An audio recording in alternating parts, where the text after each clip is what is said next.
Have you ever noticed how even the faintest reminder of death, a news headline, a funeral in the neighborhood, a sudden illness can send a shiver through your body? Have you ever wondered why, despite knowing death is inevitable, we treat it like an intruder who has somehow made a mistake in finding our address? Welcome back to the channel, friends. I'm your companion in these conversations that reach into the heart of life's most unsettling truths. Today we'll explore the fear of death, not as an enemy to be defeated, but as a teacher offering us the chance to live and die with ease. Two guiding truths will frame our discussion. First, our fear of death often comes from not understanding what death actually is, and from identifying too completely with the body and personality we now inhabit. Second, when we shift our perspective through contemplation, practice, and direct experience, we can approach death as naturally as changing clothes, without panic or despair. Let's begin with an image that might change the tone right away. Imagine your favorite garment soft, comfortable, familiar. Over time, it frays, stains appear, the fit loosens. One day you fold it, place it aside, and slip into something new. You don't grieve the garment, you remember its comfort, perhaps smile at the memories, but you know it was never you. This is how the Buddhist masters describe the body in relation to consciousness. The body is the garment, the mind stream is the wearer. Death is simply changing clothes. And yet, for most of us, this analogy feels like a fairy tale compared to the raw fear we experience. Why? Because we have spent our lives equating that garment with the self. We decorate it, protect it, feed it, photograph it, compare it, until the idea of losing it feels like the annihilation of everything we are.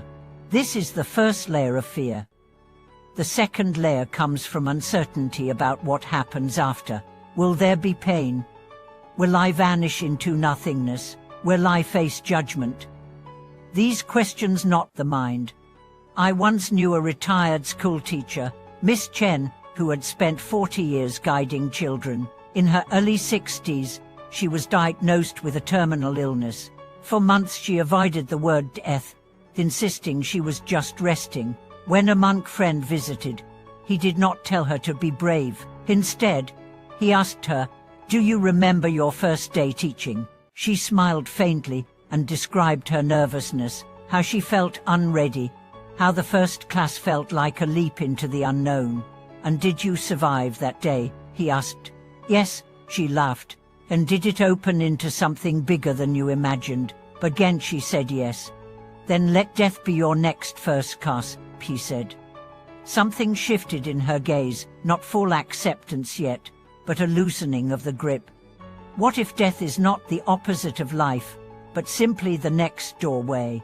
This is where practice becomes vital, not just chanting words or reading scriptures, but rehearsing the shift of identity from I am this body to I am the awareness that wears it. You can do this in small ways daily.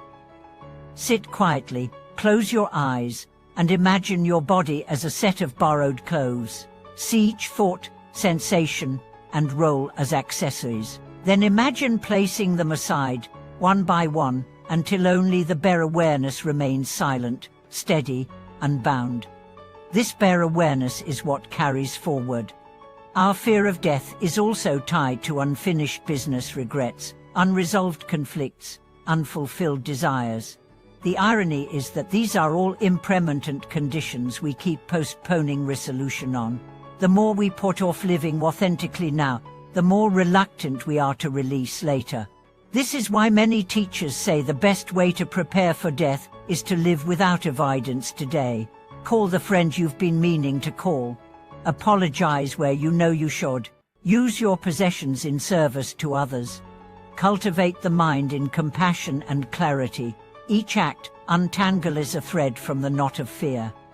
In Tibetan Buddhism, there is the practice of phoa, the transference of consciousness at the time of death. Practitioners rehearse visualizing their consciousness leaving the body and merging with enlightened awareness, often in the form of a Buddha's light.